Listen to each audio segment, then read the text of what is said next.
Praise the lord. హల్లెలూయా. దేవుడి నామానికి మహిమ ఘనత ప్రభావం కలుగును గాక.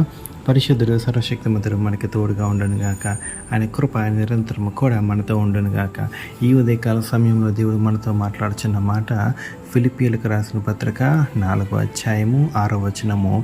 దేనిని గూర్చి చింతపడకుడి, కానీ ప్రతి విషయంలోనూ ప్రార్థన విజ్ఞాపముల చేత కృతజ్ఞతాపూర్వకముగా మీ విన్నపములను దేవునికి తెలియజేయుడి.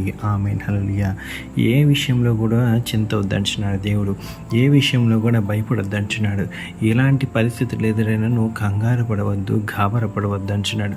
ఎందుకు కంగారు పడవద్దు, గాబరపడవద్దంటే ఎంత నువ్వు కంగారు పడినా, భయపడినా, గాబరపడినా ఆ పరిస్థితి నుంచి నువ్వు దాటలేవు. ఎంత నువ్వు భయపడినా పరిస్థితి నువ్వు ఎదుర్కోలేవు. ఎందుకంటే నువ్వు భయపడినంతసేపు నీకు వచ్చిన శ్రమ, నీకు వచ్చిన బాధ, నీకు వచ్చిన కష్టము అది నీ మీదకే లెగుస్తుంది. ఎలా అంటే చూడండి, సముద్రపు తరంగములు ఏ రీతిగా భయంకరంగా లెగుస్తాయో అదే రీతిగా నువ్వు భయపడినంత కాలము నీ సమస్య, నీ బాధ, నీ కష్టము నీ మీదకి లెగుస్తూనే ఉంటాయి. ఎప్పుడైతే నువ్వు నజరేయుడైన యేసుక్రీస్తు నామంలో అధిగమించి ముందుకు వెళతావో, ఆయన నామంలో ప్రార్థిస్తావో, ఆయన నామంలో విజ్ఞాపన చేస్తావో, ఆయన నామంలో కృతజ్ఞతాస్తుతులు కృతజ్ఞతాపూర్వకంగా ఉంటావో, అప్పుడు దేవుడు నీ ముందున్న అలని అణిచివేసే శక్తిమంతుడే అన్నాడు. నీ ముందున్న అలని మరి అనగద్రొక్కే బలమైన దేవుడిగా ఉన్నాడు. అందుకే దేవుడు అంటున్న ప్రతి విన్నపము నాకు ప్రార్థించండి, ప్రతి విషయంలో నాకు మొరపెట్టండి, ప్రతిదీ కూడా మరి నన్ను బలపరచండి అంటాడు. ఎందుకంటే ఎలాంటి సమస్య అయినా, ఎలాంటి ప్రాబ్లం అయినా, నువ్వు తెలిసి చేసినా తెలియక చేసినా, నువ్వు చిక్కుల్లో ఉన్నా సరే దేవునికి విజ్ఞాపన చేయమంటున్నాడు, దేవునికి ప్రార్థించమంటున్నాడు. నిన్ను విడిపించుటకు నేను బలమైన దేవుడిని అంటున్నాడు. నేను సర్వశక్తి మంత్రులకు దేవుడిని అంటున్నాడు. నిన్ను విడిపించుటకు నేను బయలుదేరి వెళ్ళుచున్నా అంటున్నాడు. కానీ నువ్వు ప్రార్థించాలంటున్నాడు.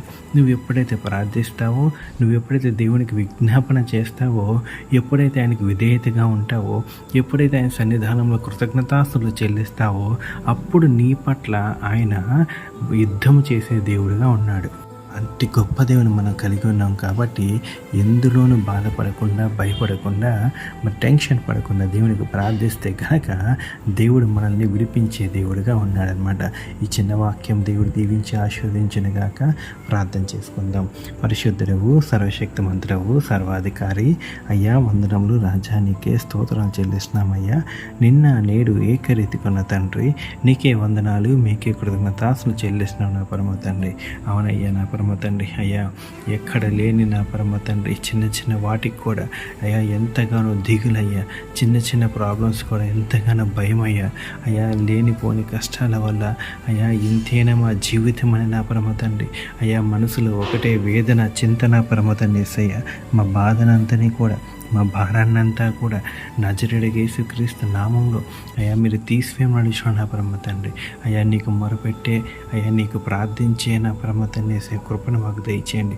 మోకరిల్లి నీ సన్నిధానంలో నీకు మొరపెట్టుకునే యోగ్యత మాకు దయచేయండి అయ్యా.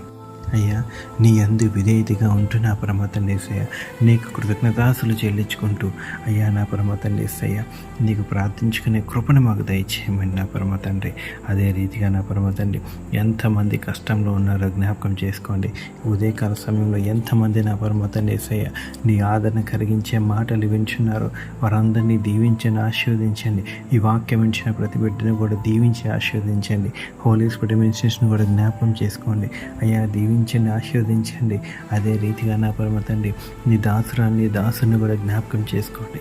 అయ్యా, దీవించి ఆశీర్వదించి ముందుకు తీసుకెళ్ళమని నా పరమ తండ్రి. ఈ చిన్న ప్రార్థన మీ రాజ్యానికి చేర్చుకోమని సర్వశక్తిమంతుడు దేవుడి నామంలో, నజరేయుడైన యేసుక్రీస్తు వారి నామంలోనే ఈ ప్రార్థన అంతా కూడా అడిగి వేడుకొంచున్నాం నా పరమ తండ్రి. ఆమేన్, ఆమేన్, ఆమేన్.